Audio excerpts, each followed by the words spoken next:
Break के बाद एक बार फिर आपका खैर मकदम है। रुख करते हैं आंध्र की खबरों का नजर हेडलाइंस पर।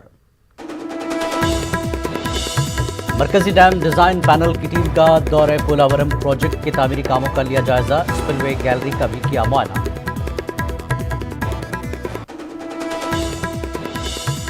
विशाखा स्टील प्लांट की निजीकारी के खिलाफ करनूल में तेलुगु देशम पार्टी का एहतजाज। जगन हुकूमत से स्टील प्लांट के तहफ्फुज का किया मुतालबा। मरकज पर रियासत के साथ सौतेला सलूक का तेलुगु देशम पार्टी ने लगाया इल्जाम। पेट्रोल डीजल की कीमतों में इजाफे के खिलाफ कड़पा में कांग्रेस पार्टी का एहतजाज। रियासती और मरकजी हुकूमत से टैक्सों में कमी का मुतालबा। विजयवाड़ा के धरना चौक पर ऑल बैंक्स यूनियन का एहतजाज। बैंकों को प्राइवेट इदारों के हवाले न करने का मरकज से मुतालबा।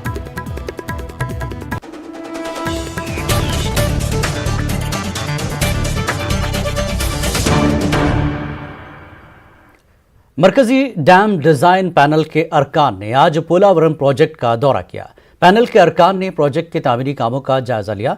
पोलावरम प्रोजेक्ट में स्पिलवे ब्रिजेस की तामीर, स्पिलवे गैलरी की तामीर से मुताल्लिक कामों का जायजा लिया और इंजीनियर्स से बातचीत करते हुए तफसीलात हासिल की।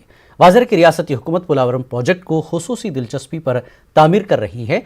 पोलावरम प्रोजेक्ट की तामीर के बाद रियासत को ज़राअत के लिए पानी की किल्लत के मसाइल खत्म हो जाएंगे।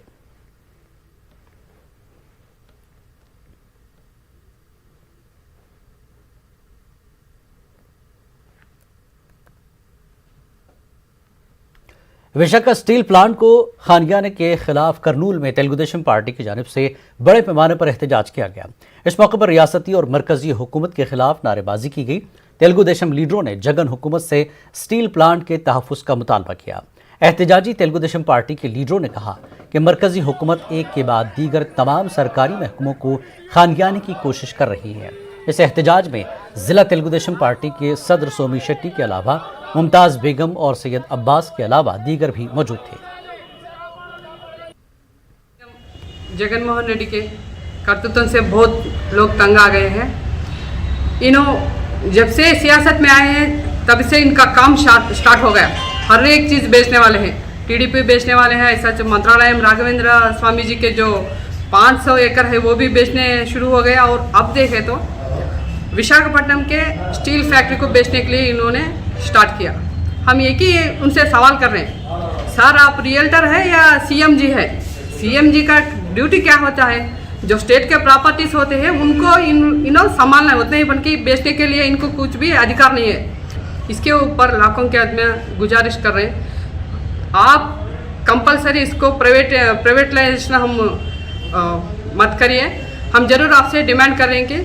इसके लिए इसके खिलाफ स्टूडेंट्स जो है सब इकट्ठा हो रहे हैं। पूर्ति इसमें हम लोग फाइट करते हैं। इसको तो हम छोड़ते नहीं बोल के आपके गुजारिश कर रहे हैं। आज एपी गवर्नमेंट ने विशाखापट्टनम आयरन इंडस्ट्री प्लांट को सेंट्रल गवर्नमेंट ने प्राइवेट करना चाह रहे हैं। वो गुजारिश करता हूँ मैं जगनमोहन रेड्डी साहब को, साहब आप वो इंडस्ट्री के एम्प्लॉयज़ 1 लाख करीब एम्प्लॉयज़ है, उन्हें पूरा रोड पर के आते। आप अल्लाह के वास्ते वो स्टाफ कर को कैसे का वैसा रख दिए। तो विशाखा स्टील प्लांट को खानियाने के खिलाफ रियासत भर में एहतजाज हो रहा है। करनूल में CITU की क़यादत में एहतजाज किया गया, जिसमें DYFI SFI ने भी हिस्सा लिया। सुंदरिया सर्कल पर एहतजाजी धरना दिया गया। CITU के मकामी सदर राजगोपाल ने कहा कि मरकज़ की BJP हुकूमत मुखालिफ अवाम पॉलिसी अपना रही है। उन्होंने रियासत के अवाम से मरकज़ के फैसले के खिलाफ मुत्तहिद होने की अपील की। आंध्र प्रदेश में विशाखा स्टील प्लांट प्रोटेक्शन करने के बारे में पूरे स्टेट वाइड प्रोटेक्शन डे आज करनूल में सुंदरई सर्किल में हड़ताल कर रहा है। ये सेंट्रल गवर्नमेंट BJP गवर्नमेंट पूरा रॉन्ग डिसीजन लिया, पार्लियामेंट में कानून किया, कैबिनेट में।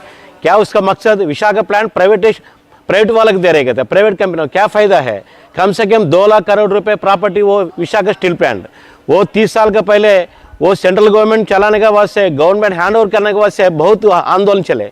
30 पर 2 आदमी मर गए, गुजर गए वो आंदोलन में, हड़ताल में। ऐसा वो सक्सेस कर लिया। आज सेंट्रल गवर्नमेंट चलाने के मुश्किलों को वो खाली 20,000 करोड़ को बेचने का तैयार हो गए। वो इसका CITU पूरा अपोज कर रहा है। वो सेंट्रल गवर्नमेंट का फैक्ट्री है। कैसा नुकसान आ रहा है। इसको रॉ मटेरियल आयरन वोर कचरा माल विशाखापट्टनम को दे रहा है, प्राइवेट स्टील इंडस्ट्री को अच्छा माल दे रहा है। ये नरेंद्र मोदी पॉलिसी पूरा बेकार है। वो इसको रॉ मटेरियल अच्छा क्वालिटी दिया तो ये आयरन स्टील बहुत सस्ता में मैन्युफैक्चरिंग होता है, प्रॉफिट में आता है। ऐसा बड़ा फैक्ट्री को कम से कम 20,000 आदमी काम कर रहा है, इसमें से स्टेट गवर्नमेंट को टैक्स, सेंट्रल गवर्नमेंट सेक्टर है। ऐसा फैक्ट्री को आज शीशा के स्टील प्लांट को प्राइवेट वाले दे तो बोल कैबिनेट में डिसीजन किया। वो हमें आज CPM पार्टी और सब पार्टी वाला और CA2 इसको लीड कर रहे हैं। हमारा state president CH Narasimha Rao, वो विशाखा स्टील प्लांट प्रेसिडेंट है, उनका हाथ से सब हड़ताल चल रहा है स्टेटमेंट में। आज उसको प्रोटेक्शन करने के बाद से सेंट्रल गवर्नमेंट चलाना, वो स्टेट गवर्नमेंट का नहीं है। इसको पूरा विशाखा स्टील प्लांट की निजीकारी के खिलाफ AITUC की क़यादत में करनूल कलेक्ट्रेट पर धरना दिया गया। इस दौरान AITUC के कारकुनों ने मरकजी और रियासती हुकूमत के खिलाफ नारेबाजी की। विशाखा स्टील के फैक्ट्री को बीजेपी गवर्नमेंट प्राइवेट वाले को बेच डाला बोले का नियत करे, सो खिलाफ आज हमें सभी हड़ताल करें।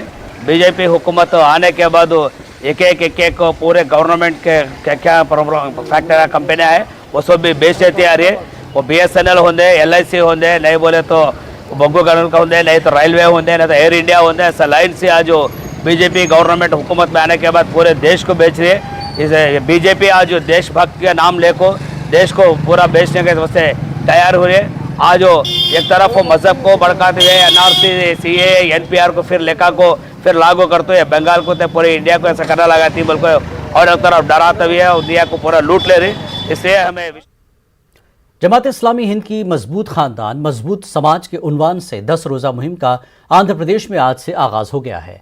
इस मुहिम के जरिए समाज में फैली हुई बुराइयों को दूर किया जाएगा। विजयवाड़ा में जमात इस्लामी हिंद खवातीन विंग की रुकन फातिमा कौसर ने बताया कि आज खानदान बिखरते जा रहे हैं, जिसका असर समाज पर देखा जा रहा है। समाज में आए बिगाड़ की वजह से मुल्क बर्बादी की तरफ जा रहा है। उन्होंने कहा कि इस मुहिम के जरिए खानदान को सुधारा जाएगा। खानदान के सुधार से समाज सुधर जाएगा। मजबूत समाज की तामीर से मुल्क भी मजबूत होगा।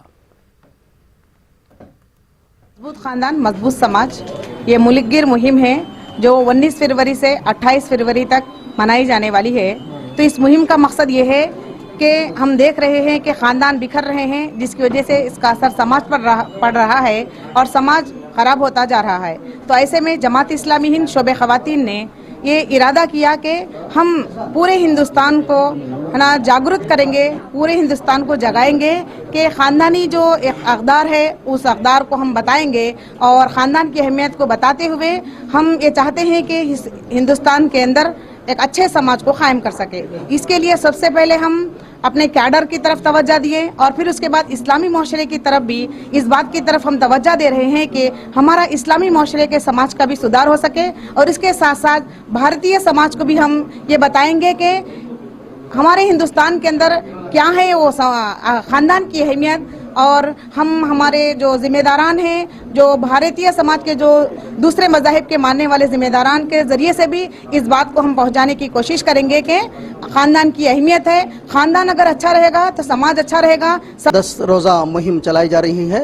हम चाहते हैं कि इस्लामी मुस्लिम माशरा इस्लामी समाज के उसूलों पर और मजबूत ख़ानदान तश्कील पाए और हम इसी के साथ साथ मुल्क के बरादर वतन तक भी ये ख़ानदानी अहमियत की ताल्लुक़ से हम लोगों के सामने लाना चाह रहे हैं। इसी ज़िमन में ये 10 रोज़ा मुहिम जो फरवरी 19 से लेकर 29 तक की जो मुहिम है, इसमें हम हर तरीक़े से लोगों को ख़ानदान की अहमियत के ताल्लुक़ से बताएंगे। इसी ज़िमन में हम मुख्तलिफ़ प्रोग्राम रखे हुए हैं और समाज में रहने वाले दीगर मज़ाहिब के जो गुरु हैं उनके ज़रिए से भी ख़ानदान की अहमियत हम बताने की कोशिश कर रहे हैं। इस बुलेटिन में फ़िलहाल इतना ही। आदाब।